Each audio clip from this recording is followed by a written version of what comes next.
Hi, everybody, and you're very welcome back to another episode of the Empowering Family Health podcast.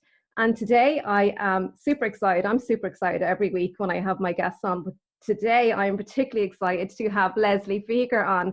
And Leslie has taken, I'm so appreciative of the time that he has taken out of his day today to be with us. And just to introduce you to Leslie, so Leslie is the author of the DELFIN Trilogy, and he's the creator of Delfin World as well, which I am actually part of that program, and it's absolutely incredible. So Leslie, thank you so much, and you're very welcome. It is an honor to be here with you. I'm really looking forward to our conversation, Joanne. So am I. Brilliant, brilliant.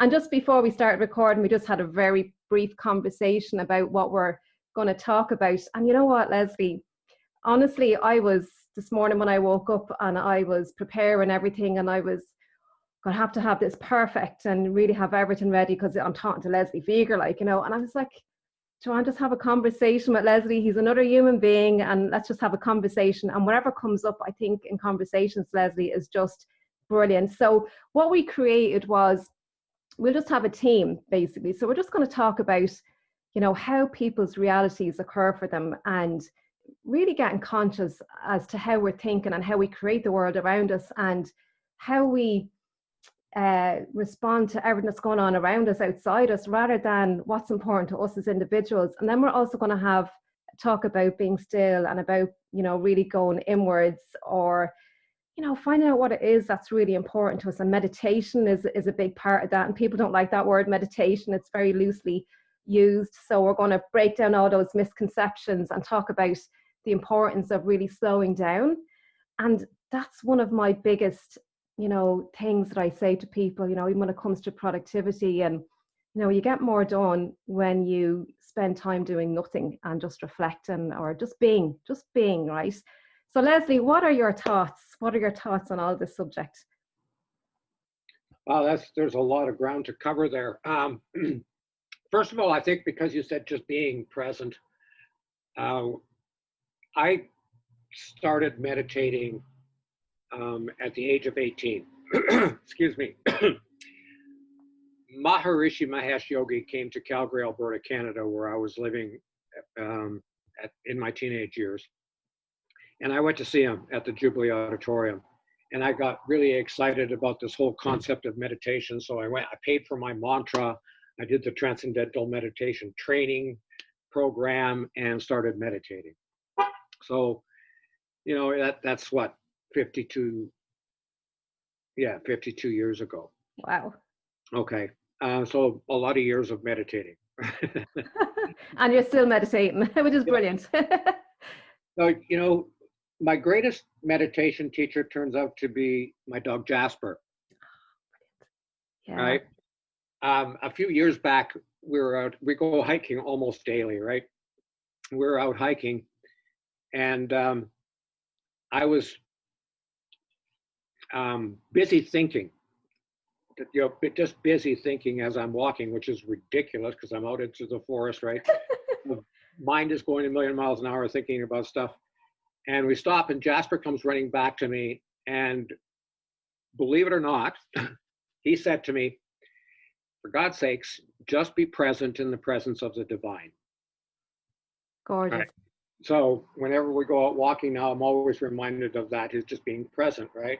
So meditation, despite the fact that I had this formal education, if you will, about how to meditate and whatnot, over the years I've, you know, been in ashrams in India, Zen Temples in Japan, done all kinds of stuff with native peoples around the world, Australia, North America, South America, and indulged in various kinds of meditation and trance dancing and ceremonial stuff and all of that kind of thing.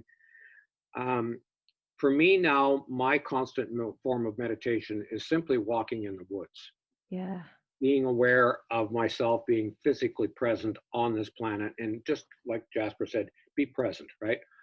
So I think for most people who are, you know, maybe a little bit put off by the concept of meditation and what it means and how do I learn to do it and am I doing it properly and all of this kind of stuff, it's just a question of slowing down enough to pay attention to your breath and your presence, your physical presence, and getting relaxed with in being in yourself, being in your physicality, and recognizing that you are alive and present within this miraculous universe, right? And I think that's probably the best thing that we can say about meditation is it's a learning to be aware of being aware, right? Yeah. Learn to be aware of being aware of yourself and your existence within this miracle that we all exist within. And that is as easy as, maybe just taking off your shoes and going walking barefoot in the park or something, right? And just slowing down, calming down, paying attention to your breathing, and being present. And I think you're dead right about the circumstances we find ourselves in these days. There's a lot of noise and confusion out in the world, a lot of fear being pushed out around there that people are getting caught up in. And, for the last quarter of a century, I've been doing my level best to show people that they are capable of making a choice between being a creature of event and circumstance or being a creator of event and circumstance. Yeah, that's great. I think now that choice is very, very clear to us. We can be caught up in what's going on in the world, and that becomes our total reality, or we can take a step back, slow down, be present, and understand that we can truly decide for ourselves what we want to believe about ourselves and our relationship to the world, how we want to think about ourselves, and how we want to think about who we are and what we're capable of achieving, creating, and contributing in the world, and capable of choosing how to feel. So we can choose to be caught up in the world and feel the fear and the uncertainty and the anxiety and all of that kind of stuff, or we can choose to relax and say, okay, I'm alive. It's a glorious time to be alive. It's more adventuresome than a lot of other times. It's great fun to be here at this time and go about, walking through the world, being present and being aware of the sacred nature that we all are, and just living your life that way, right? It's really great, Leslie, because a lot of the time, so many of us go around and we have this constant judgment of other people around us, and blame, and not accepting who we are. And we're saying things like, oh, because of him, I now have this circumstance, or whatever may it be. And we're just not taking responsibility for our own actions, or who we want to be. We're always blaming and judging, and an awful lot of it is coming down. Obviously there's a lot of conditioning from when we're growing up, and our culture, the society, our parents, whatever, all that conditioning and programming. So there's a lot of that. And I think for a lot of people it's a constant struggle and striving to survive in the world, and it's exhausting when we're doing that all the time. What do you think? Well, it's exhausting if you think you're caught up in a struggle. Absolutely, because it's you're always striving to overcome something. But I think people say go with the flow. That's not necessarily what I mean.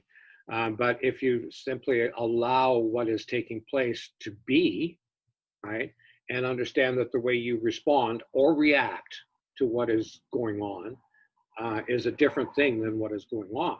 Right? And you can't necessarily control what's happening out in the world.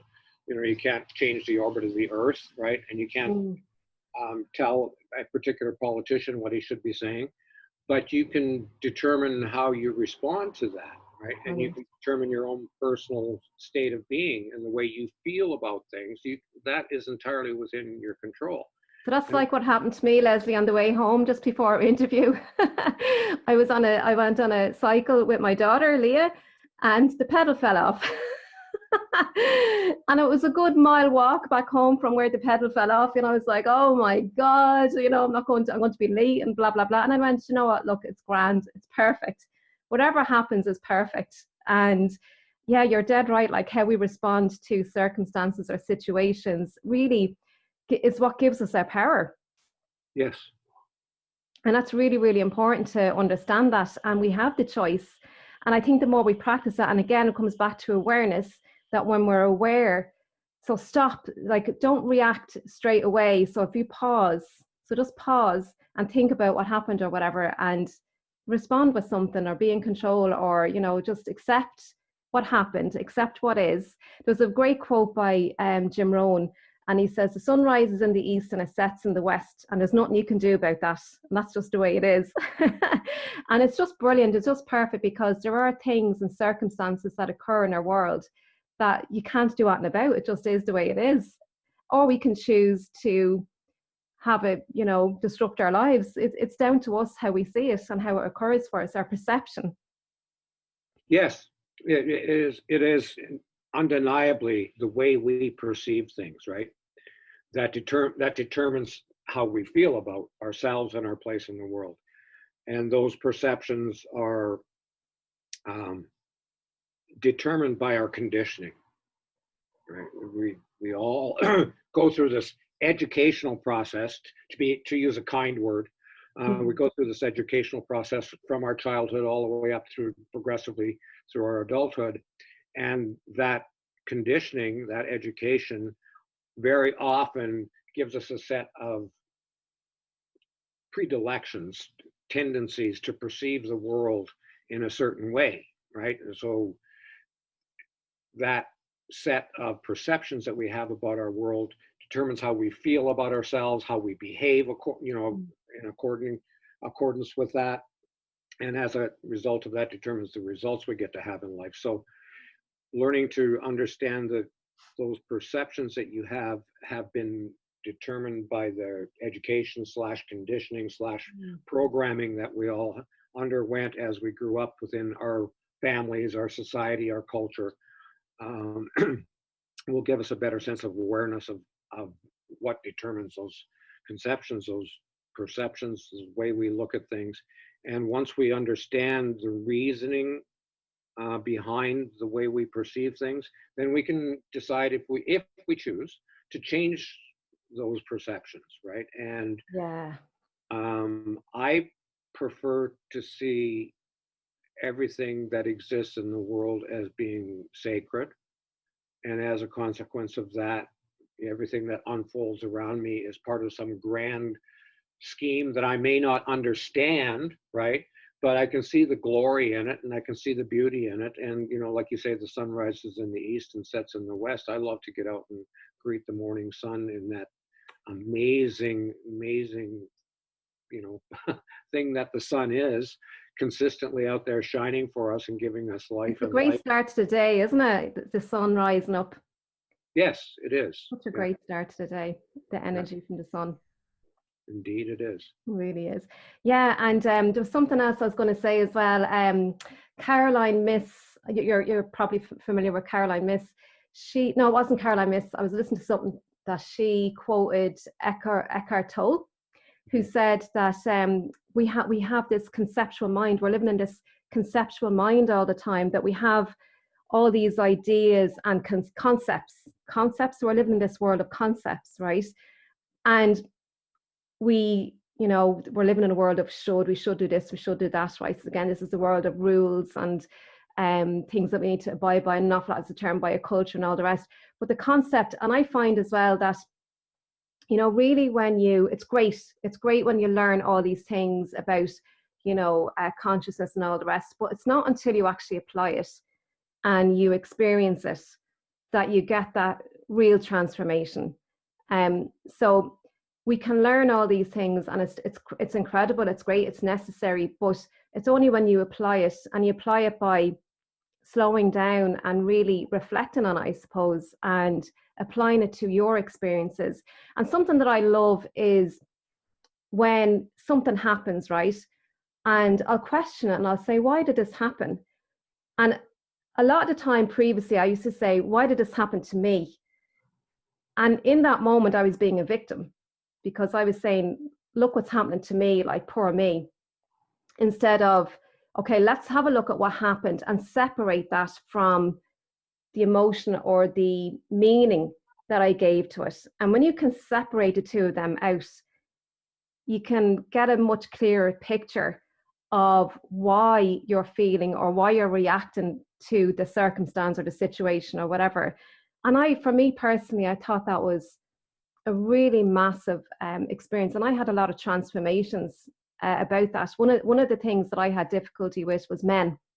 Never trusted men, right? Because I had things that happened to me in my life, right? And a lot of people who know me know that I was abused and had a child very young, and lots of things around that about abuse, sexual abuse, and all of that.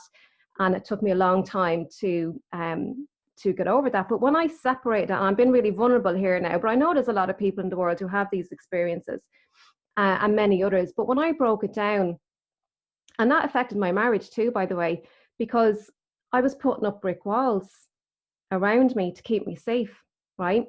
But what I was doing was, not only was that keeping me safe, but it was also blocking out any goodness or any love or any compassion. And that happened in my marriage, right? But how you are in one area of your life, how you're being, it's affecting you in all your areas of your life. So it's absolutely massive. So when you can break down what happened and the meaning that you gave it, or the story, some people call it a story, you give it a story because of what happened. This means that I'm never going to trust men again. I can't trust men ever again because this happened. And I'm just giving a very light surface kind of level of it. But that's what happened. And that was the story that I gave it. And I was living that my whole life, Leslie. My whole life I was living that. And I only discovered that maybe in the last couple of years. I really discovered that. And then I had to do a lot of forgiveness as well, because I was blaming myself. I was giving myself a hard time. So what I'm saying is, when I discovered that through reflecting, through really asking the questions, why did this happen? And discovering what I really valued in my life, who I was as a person, what I had to offer the world. And it just happened. The transformation just happens in an instant as well. It happens inside of that being present and being aware. And it's just, so I'm going on a little bit here now, but I just think the power of it, and you get your power when you discover this about yourself, when you discover these meanings and these stories that you give to things, these events that have occurred in your life and how you perceive things. And I just think it's really incredible, especially now, the way things are in the world, because so many people have their power taken away from them. You know, we're having to conform to so many things at the moment in the world, and there's so many rules, and it's like our power has been taken away. But really, one important message that I want to give to people is, you know, when you understand what you value and what you love, and really come back to that and live from your soul, like, not from what other people, what is, everything that's going on around us is what is, it's just what is. So it's how you understand that, the story that you give to that, I guess that's what I'm really trying to say. And just the power in it, Leslie. And for me personally, that's what I got out of doing this work. And I'm still doing it. And it's, I was going to say I'm not perfect, but I suppose I am perfect, because everyone's perfect as it is and as they are now, because there's always something to see in who you're being right now. But there's no morality about it. There's no good or bad or anything, you know, it's just perfect. So I'm going on. So what do you think of that whole thing? Have you experienced something like that, Leslie? Yeah, yes. I did not suffer any childhood sexual abuse. So, you know, that is a whole different story that I cannot directly relate to individually, you know, me personally. But as far as assessing blame and telling myself a story about how the world had insulted me in one way or another, you know, like I was hurt, I was damaged, I was insulted by the things that happened out in the world. And I had to also go through that process of forgiveness, and letting go of the blame in order to be free, right? And that's what forgiveness does, is it frees you, right, from not just the historical event or a series of events or whatever. It frees you not just from the trauma of the event, but it also frees you from that cage that you have built for yourself to protect yourself from that ever happening again, right?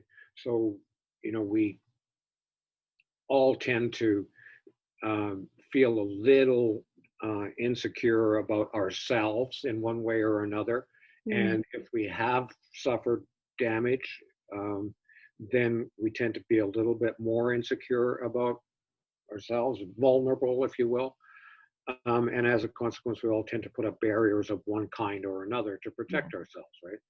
And when we decide that we're willing to forgive the circumstance, the event, the person involved, the world for being so cruel and malicious, and open ourselves up to the capacity to receive and give love, then we become lighter, right? And I think we recognize ultimately that, we are capable, so much more capable of not just becoming more of ourselves, but also capable of fundamentally changing the world by the way that we are ourselves, right? That our mere choice to be more compassionate, more vulnerable, more willing to open ourselves up to what the world has to offer,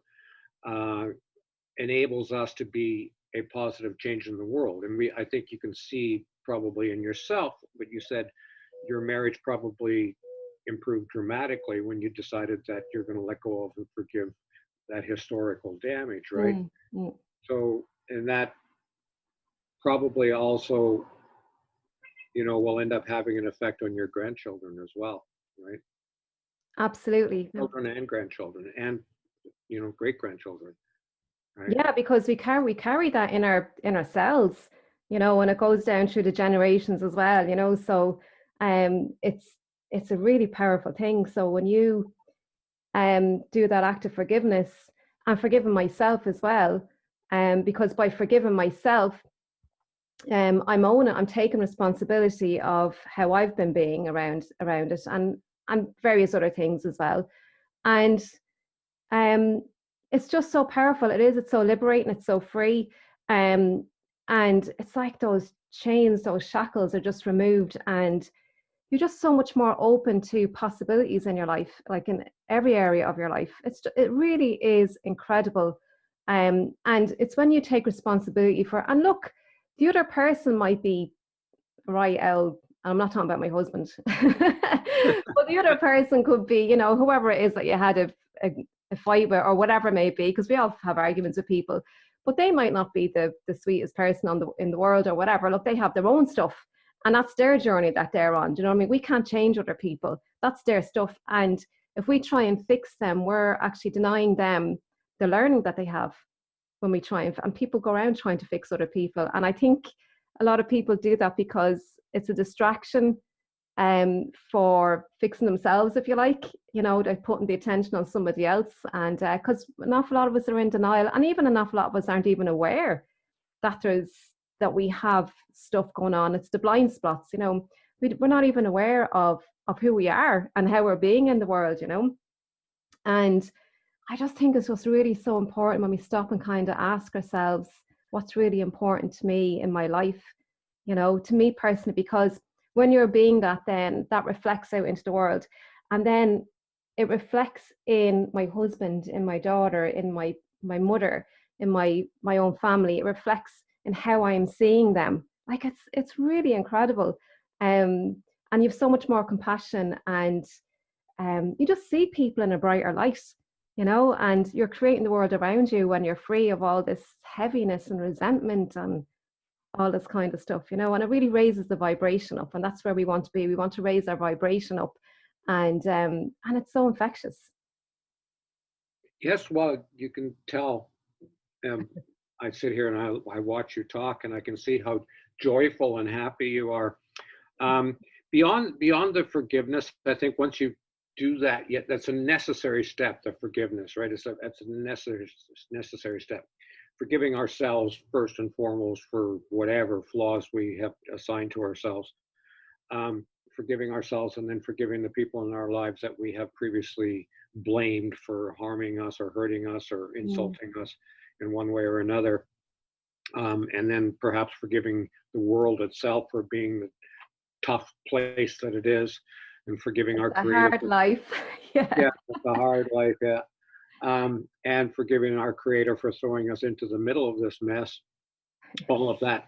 The next step, I think, in that, what comes after that willingness to forgive and let go of all of that, is a recognition that, and I'm going to say this to you directly, you could not be the beautiful, wonderful, shining example of what it is to be a human being if you had not gone through that stuff. Completely. Right. And I'm still going through stuff, and stuff will still come up again, and it's perfect. Right. So following on for that understanding that you could not be, the contribution that you're being to your fellow human beings just by being willing to mention that you've gone through that in your life and that you've healed yourself of it and be an example for people. So, beyond the forgiveness and beyond the acceptance of that is the recognition that you could not be who you are now if that had not happened, right? To give you the strength, the character, the willingness to go forward. The next step is gratitude. Yeah. Right. You have to say, despite how horrible it seemed and despite the blame that I attached to it for all those years, at the end of the day, I'm kind of grateful that I went through that, because I would not be the person I am today if that had not happened to me. Yeah. And that's a tough step for a lot of people. It really is. And I'm going to say something there as well, which may not sit with a lot of people, but the strangest things happen in our life. And I'm grateful for everything that's happened in my life. Look, I've had my tough times. Everyone has something that's happened or have had a hardship or whatever, right? And there's always a learning in that. And I think that's really why we're put on this earth, is to go through that and to overcome, but to live with all, but that they're not as harsh. The more we practice choosing an outcome and our perception, the easier it gets, right? And the more we learn, the more challenges and the harder the challenges are, right? I think that's part of life, and it's just making us stronger and really getting us closer and closer to who we are. But what I was going to say was, I lost my daughter. My daughter died in 2007, and it was right on the day that she was due, right? And of course, when I was married and the husband wanted to have a family, and I was like, no way, I'm not a baby making machine, are you mad? And this was a joke for a few years, right? And I was like, no way. But really underneath it all, I was terrified, right? And then we went for counseling and all that kind of stuff. And we eventually got married, or not married, we got pregnant, and moved to a brand new house, bought a brand new car, everything set up right, left my job after 17 years, had all my savings, this was going to be perfect. But right on the day she was due, she died. And that was an absolute heartbreak. And I was like, but why on the very day? Like, it was like a massive knock on the door, and like right on the day. I remember her last kick and everything. And of course, what happened before, when I was very young, having a child when I was 16, and it was like, I just didn't want to live. All that kind of stuff was going on, right? I couldn't take any more. But I was asking myself all these, why did this happen? Why? And stuff came to me, stuff started coming to me, maybe it was a few months later or a few years, but it was when I was ready to receive it. And today, that is the reason, that was the change in my perception. That was my change in how I understood the power of who we are. Because from that, I met a lovely spiritual lady who taught me how to love myself again. And I believe an awful lot of people don't do that. We're giving ourselves a hard time all the time. We're like telling ourselves off or not being good enough or whatever. And I think that's a massive, it's not a mistake, but like it's something we need to really be aware of, is to give ourselves self-love. And I discovered the power of how powerful our mind is and how we are as human beings. And I look at the death of my daughter as a gift. And I wouldn't kind of say that to too many people, because they'd be like, what? But now I miss her every day. I have a photograph of her over here, and like I miss her every day. She's gorgeous. Got to bring her home and everything. But I just see her as a gift. I see what happened in my life as a gift, because I would not be where I am today, Leslie, if that didn't happen. So like things, like always look, not the lesson, always look for something good. I remember my auntie saying that to me when my daughter died, and she said, oh, God did this for a reason. And I was like, I was doing a lot of cursing back then, right? Are you mad? But now I see it now. There's like everything happens, and there's always something for you to see in everything that happens. And it's up to us as individuals to see the power in that and to take something out of that, no matter how tragic it seems. And, you know, anything is possible. It's down to the power of our mind. And it takes a lot of practice and the people that we're surrounding ourselves with and all that. But I just think it's incredible, Leslie, how powerful we are as human beings. That's it. Yes. Well, you know, considering, you know, the absolute fact that we're co-creating the entire reality we get to walk around in, we are pretty damn powerful, yes. When you think about that, right? So I'm just amazed at the journey that you're on, and I'm, you know, celebrating how wonderful you are. It's great to talk to you. I don't know what I can possibly say to enhance what you're saying, because you're saying everything that needs to be said to, you know, to uplift people's lives. I think the only thing I would add to what you said there so far is that everybody needs to be reminded that they have the power to choose. Yeah. Right. And you exemplify that, and you made that choice to look at something to have a beneficial aspect or positive meaning to your life. That's a question of interpretation, right? It's a choice you made. Everybody has that choice at all times. In every moment, we have a choice to take a look at what's going on around us and allow that to determine how we feel about ourselves and our place in the world, or take and say, well, that happened because I want to be a better human being, and that's going to help me be a better human being. That's just a matter of choice, right? Like, you can say, okay, that happened, that therefore life sucks, right? Life just totally sucks, and that is proof. That's proof that life sucks, right? Or you can say, make the choice, that happened, and in that thing that happened, there is a lesson, there is a way for me to grow, there is a way for me to choose to become a bigger, better human being, and there is something wonderful that will come out of that, right? That's just a matter of choice, and we all have that choice in every single moment. With everything that's going on, right? We always have that choice. And if people can be reminded of that power that they have, that wonderful ability to choose in any given moment, how to be in the world, how to respond to the, you know, what's going on out in the world, and how to choose to go out and say, no matter what's going on, right? I can be joyful. I can be contributory. I can be creative. I can go out and be a blessing to my fellow human beings, right? And I can say, this is me, flawed, completely human, completely human, with as many or more flaws than anybody else. But nevertheless, I recognize that I am capable of choosing how I am going out into the world and what I'm doing. And I choose to do some things that are contributory and creative for the rest of humanity. If everybody made that choice, can you imagine what kind of world? Oh my God, incredible. Yeah.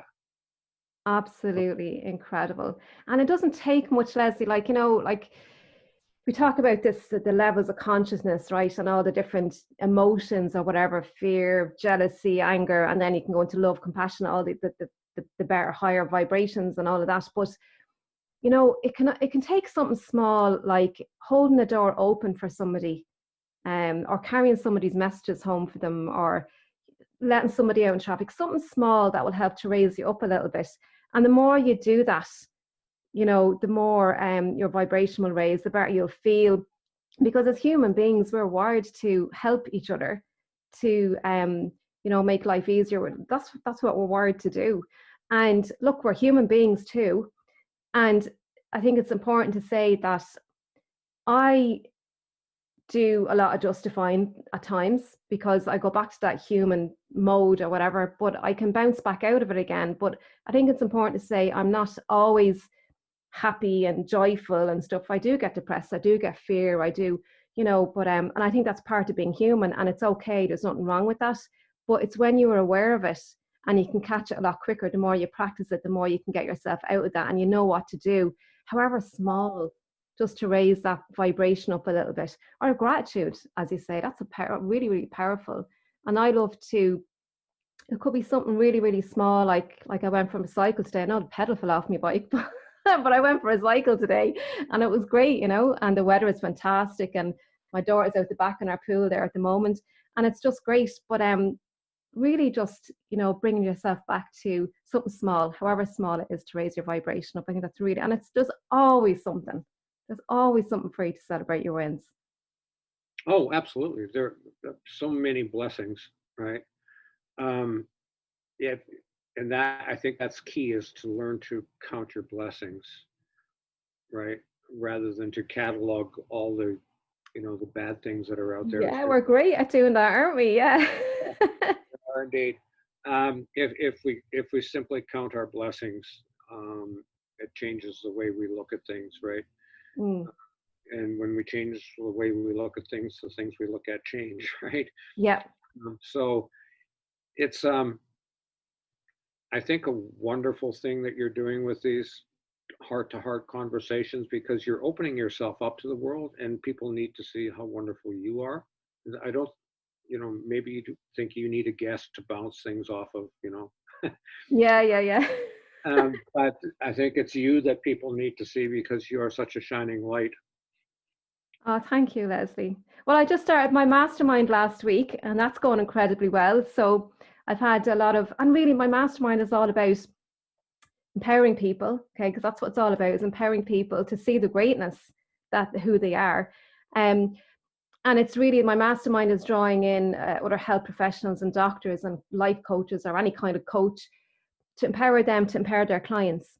And so far, like, I've only had one mastermind, and it's great. And I've had loads of messages there today. Are you having another one tomorrow? And so I've lots of people coming tomorrow. So I'm really excited about it, because, do you know something, Leslie? It's all these great people who have something to offer. And I'm not an expert in everything in all areas of health, right? I know a lot, but I still have a lot to learn as well, right? And that's okay. And I think really, when you know who to go to or who to ask to find out the information that you need, it's really, really incredibly important. You don't have to know it all. Like, you really don't. And, you know, and even like, Leslie, the very first time that I met you, I remember we done a talk together, and I was like, oh my God, Leslie Fieger. Right? Honest to God, I was like, oh my God, I'm going to be talking on stage with Leslie Fieger. And I was like, oh, and what you call it, I was like, oh my God, my speech is going to have to be perfect and blah, blah, blah. And how am I going to compare all this crap? Like, and it's just incredible. But like, we're all human beings at the end of the day, and we need to, you know, see each other all as human beings. We all have flaws. It doesn't matter how successful or not successful. We're all on this planet together to help each other. You know, it doesn't matter how better, or, and there's none of that, how better or more successful or whatever. We're all human beings, and we all have something to offer, and it doesn't matter what status that we are.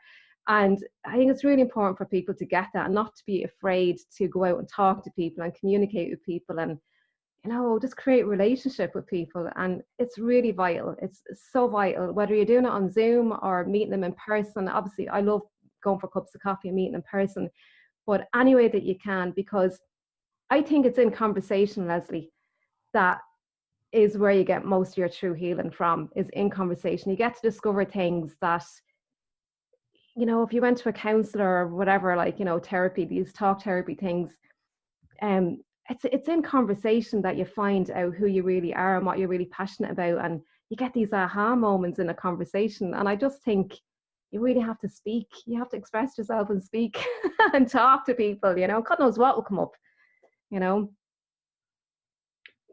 Yeah, absolutely. You need to be in a relationship with other people, because first of all, that's why we're here. Second of all, part of human nature, right? But also in the act of speaking and listening to another human being, you get to be in communion with that other individual, right? And it's more than the words that are spoken and the willingness to be open and communicative with somebody else. It's also the fact that when you come in with an open heart and an open mind to the conversation, you actually are changing your vibratory eminence, right? What you are putting out, the invisible stuff that, normally people don't pay any attention to. Yeah. That, we are electromagnetic creatures, right? So our heart emanates energy, right? Our mind puts out energy. And we do that. So when we are in direct communication with another human being, we are actually energetically impacting them, not just Yeah. intellectually impacting them, Yeah. not just, making them angry or happy or something by the words that we say.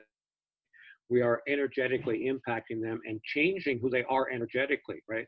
So if we walk into a conversation knowing that, and our intention is to uplift their energy levels, to bring them up to, say, a higher frequency, the language is imperfect in describing it because, lower frequency, higher frequency, there's Yeah, almost yeah, yeah. a moral judgment to it, but to raise their vibration up so that they actually feel better about who they are, have a, innate kind of understanding about, oh wow, it feels good to be alive after they've talked to you. Then that's, I think, important to understand that you can have that impact on people just Yeah. just by your presence and your willingness to be in communion with them. Isn't it incredible though? Isn't it incredible how effective we are as human beings and the impact that we have? And I don't know if you've read anything from the HeartMath Institute and about the energy of the heart. Is massive. Like it's absolutely massive, and that energy can go out so far. And it's like when you walk into a room and there's a couple of people in the room, there's actually been an argument, you can sense it. Like that's just incredible. And it's the same, the opposite is the same. So as you say, if my energy is high or somebody else is high, it's infectious. And it's just great. That's why it's so great to be around energetic people, people who are bubbly or lively or whatever. It's really important to to have that type of energy in your life as well. And but also you're going to come across people who are down or depressed or whatever, and like you can help to raise their vibration, and like that's an incredible gift to be able to do that without even speaking a word. Like that having that energy, it's just incredible how, and to be aware of that, to be how empowering that you can be, and infectious to people as well when you're around them. Mm-hmm. Incredible. Well, every little thing that you do, right, creates an effect in the world, right? Because we are causative. That's Yeah. our nature. We are causative, right? So and you can say things to people simply like this. If you're walking down the street and you smile at a stranger, right, you could change their entire life. As if possible, you could even save their life, right? Yep. Yep. They might be feeling suicidal at that moment, and the fact that somebody acknowledged them as a human being, looked into their eyes and smiled at them, they might have given them that little bit of hope that they need to go on in life, right? So you can, that's maybe just kind of like this weird example of how you can change things in the world. But if you go out into the world and you understand that the way that you be in the world, right, definitely has an impact. I mean, there's no way around that, right? So if you're out there and you're being negative, right, you produce negative energetic results out into the world, right? You impact other people's lives. So those angry people at the party, or the the people who are all scattered and whatnot, they have an energetic impact on the people around them, and the people that walk into the room, and they brighten the room by their mere presence when they walk in, Yeah. right? We all have experienced that, right? So it's undeniably true. We've all experienced it. Somebody just by their mere presence uplifts the energy of the room, right? That's like, it's an amazing thing. So when we recognize that we can all do that, and then we decide that we're going to do that in the way that we walk through life, like you go to the grocery store, you engage the clerk, you smile, you ask them about how they're doing, you just project love and compassion out, respect for the job that they're doing and all of that kind of stuff. If you just walk through life being intentional like that, you can change the world. Yeah, yeah. And I love the whole concept of the pay it forward, do unto others as you would have do unto you. I love that whole pay it forward thing, and again, it's infectious, like doing somebody like you were saying, the waiter give a good remark or a good comment about the waiter, little things like that, little things, just paying it forward, and it can really brighten up somebody's day doing something small like that. You talked a lot about success, Leslie, in your program, and you talk a lot about Napoleon Hill and the success, and you were saying there about being all in the being, and so how we're being, it reflects out into the world. So it all kind of starts with obviously our thoughts, but then it transmutes into how we're being. So when we're being of a high energy state, it causes us to have and have, and that's the results that we get. So I remember when I heard that from you, Leslie, and I've heard it from many other people as well, that in the state of being, how we're being, and we always have the choice of how we're being, causes us to have what it is that we want in our life. So everything starts with the being, is what I'm saying. And that's really, when I got that, I was like, oh my God, yeah, that's so true. Like, it's all in how we're being ourselves, not because of what Joe did over there to me or whatever. It's all in how we're being. And I think that's just absolutely so powerful. And when we understand that and really get that, that it will give us more power to choose to be a certain way. And we can do that. We can. Sometimes it's very simple, but it's not easy. So yeah, that was a lesson that I learned. I read in my 20s when I was in a relatively tough predicament.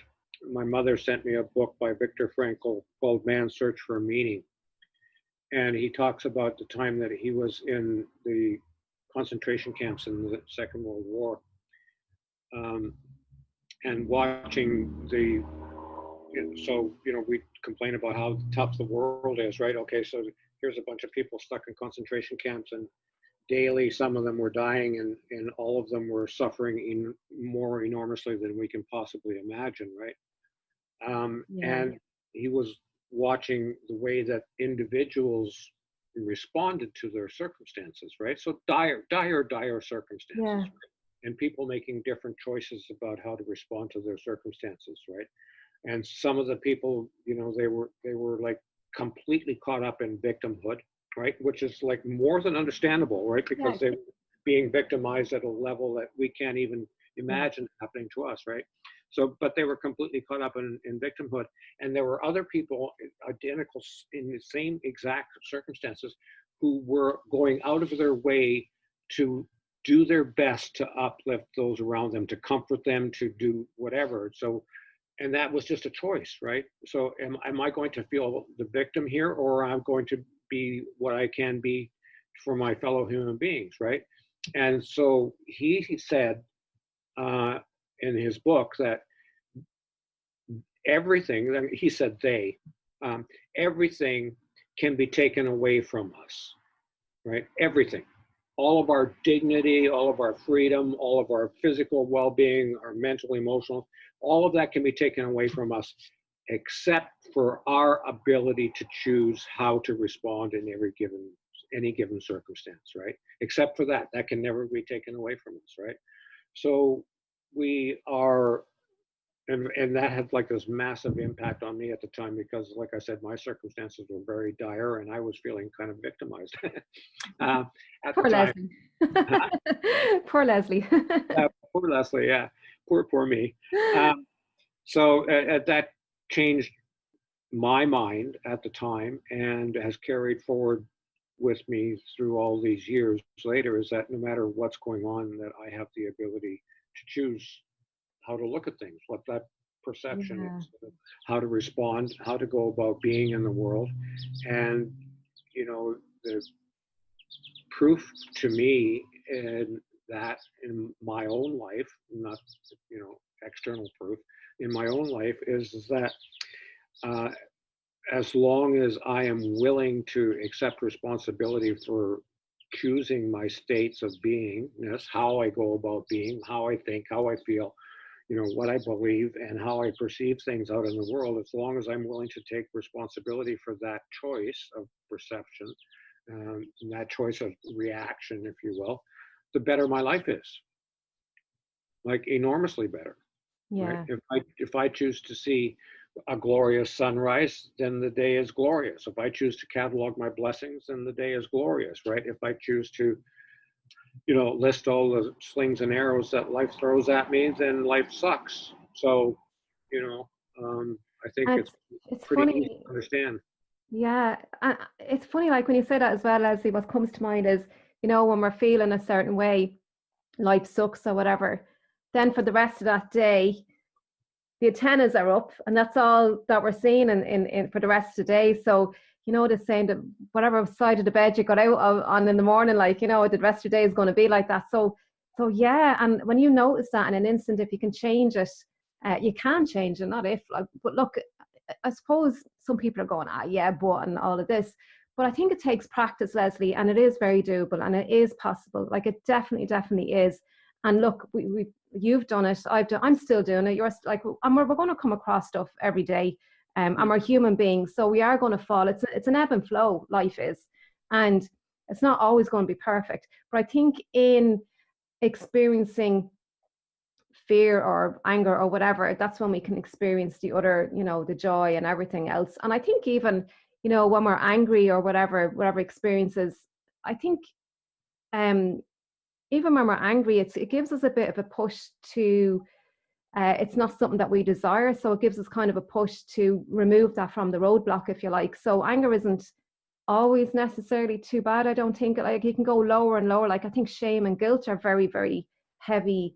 Like, there's some kind of ways that you're feeling that can be very, very heavy and very hard to get out of, but there's always hope. There's always a glimmer of hope. And I think it's just to be aware of how you're feeling and to ask yourself why. And then, what can I do to get out of this? And, what's important to me? But I just love this whole conversation around having the choice and being empowered to know that we have this choice. So Leslie, we're coming up close to the hour now, and I really am so appreciative of your time. But Leslie, this is a great conversation. I could talk to you for another hour, but I'm conscious. And but really, what I want to ask you is just to wrap up. And you gave us a good idea around choice and how powerful that is. But what do you want to leave people with to be really empowered to take control of their life again, to, that there is hope and that it's possible, anything is possible? What message, or, how, what message do you want to leave people with so that they are really, really empowered in their life? Well, I think, particularly in the circumstances that we're all in right now, right, where there is this whole big cloud of fear that is, has descended upon people. I think the big message I want to say is that, we are, all of us, capable of being loving, right? And fear prevents you from being who you are, the fullest expression of yourself. Fear is like a constrictor, right? It stops you from thinking clearly. It stops you from feeling, the fullness of yourself and your relationship to your world. It stops you from trusting and being open to other people. I mean, the whole idea of being afraid of your neighbor and having to social distance and, because, all of this fear is so inhibiting. So the message I want to say to people, I think, is that, take your shoes off, stand on the ground, right? Take a deep breath and remind yourself that love is the answer to everything. Oh, that's beautiful. That really, really is beautiful. Yeah, and that there is love. There is still love out there in the world and from your neighbor, and everybody wants that, Leslie. Yes, desperately. So, I mean, why not show a small piece of appreciation, a small kind gesture to somebody, and start from there? And it can only grow. And the more people that are aware of this, the more people who know that they can have love in their life, and it just grows, Leslie. And it can be so empowering, and having that ripple effect as well, because that's what we do all want, and we all want peace and love at the end of the day. And that's beautiful. Leslie, I don't want to go. Well, I love talking to you too, Joanne. I have to go and make the dinner. I'll have to come back to the real world now and make my dinner. So listen, Leslie, on that note, I really want to really acknowledge you for the super human being that you are in the world, for me, for everybody, for all our mastermind calls that we have together, and for who you are for the whole world. Because, you know, it has that ripple effect, that energy, as you say, it really does have that, and we do need more people like you, Leslie. And I truly do appreciate you, and I do truly appreciate the time that we've spent here together. So thank you, Leslie. Well, thank you for the opportunity, Joanne. Go have a great dinner. I will. Put some love into that food. Oh, yeah. Thanks, Leslie. Thank you.